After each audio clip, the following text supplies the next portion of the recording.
Bom, gente, aí quando a gente fala de domínio, é importante que a gente entenda que domínio é autoridade, domínio é possessão, é ter o pertence de alguma coisa, exercer influência, império, é controle de território.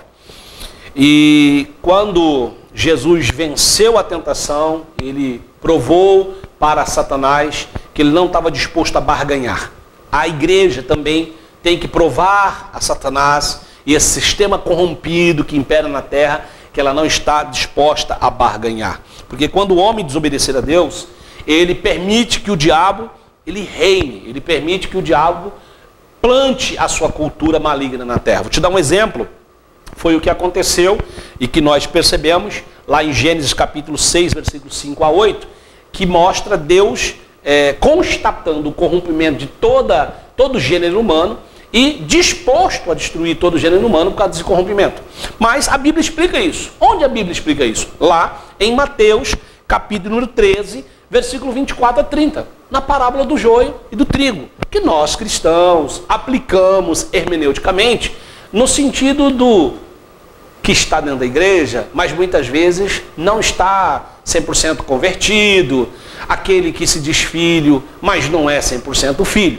Mas o texto de Mateus, capítulo 13, versículo 24 a 30, está dizendo o seguinte, que o homem dormindo, veio o maligno e lançou a semente ruim na plantação que era boa. Se você observar o que a parábola do joio e do trigo está falando sobre o mundo. Aliás, o próprio Senhor Jesus explica na sequência. Deus, ao criar o mundo, ele criou de forma boa. Tudo que Deus criou era bom. Olhe para Gênesis. Todos os textos da conclusão da criação termina dizendo que Deus olhou para o que criou e viu que era bom. Tudo era bom.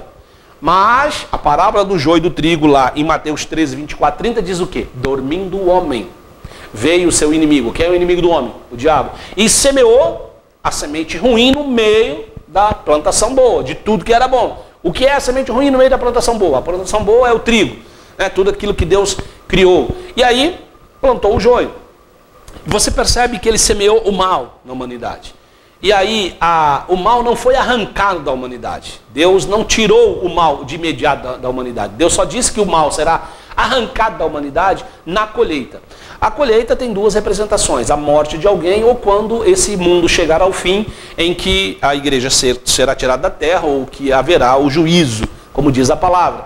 Mas nós entendemos que Jesus está deixando claro que ficará o encargo do próprio Deus, que ele fará a separação do joio e do trigo, do bem e do mal, do bom ou do ruim, do filho de quem não é filho, e destinará cada um para o seu fim. Ou seja, nós compreendemos então que esse texto de Mateus 13, 24 a 30, a parábola do joio e do trigo, explica como o mal foi plantado no mundo.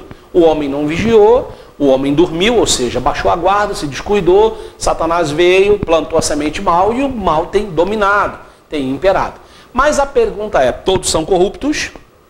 Todos são pessoas erradas, indignas, pessoas que não têm um bom propósito? Não. A Bíblia diz que, lamentavelmente, nessa boa lavoura de Deus, ou seja, em tudo que Deus criou, nessa terra maravilhosa do Senhor, existem o joio e o trigo, existem os bons e os ruins. E aí a pergunta que nós temos que fazer é essa.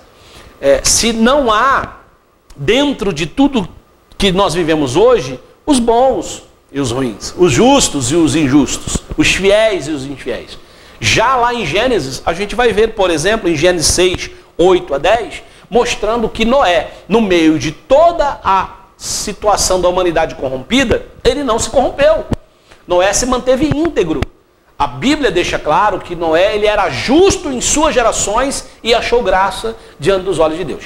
O que a Bíblia quer dizer com Noé ser justo em suas gerações? Eu vou citar para você, eu não estou lendo por causa do tempo, para não te cansar, porque esse assunto é bem complexo e extenso, mas eu vou citar para você, ó, Gênesis capítulo 6, versículo 8 e 10. O que a Bíblia quer dizer sobre Noé ser justo em suas gerações?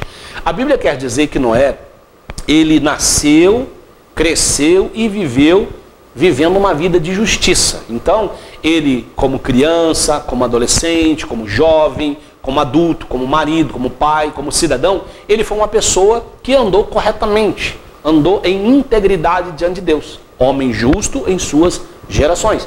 E a Bíblia diz que ele achou graça aos olhos de Deus. Então, diante de tudo que estava corrompido já naquele tempo, Deus encontra em alguém um coração segundo o coração dele e o incumbe de uma grande missão que você sabe qual é: construir a arca, pela qual Deus ia dar uma oportunidade à descendência humana em toda a sua criação para um novo tempo. Ou seja, ali Deus já manifestando a sua graça, mas dando a um homem uma função de governo, uma incumbência para que ele fizesse algo para o bem da humanidade. E isto é importante você entender.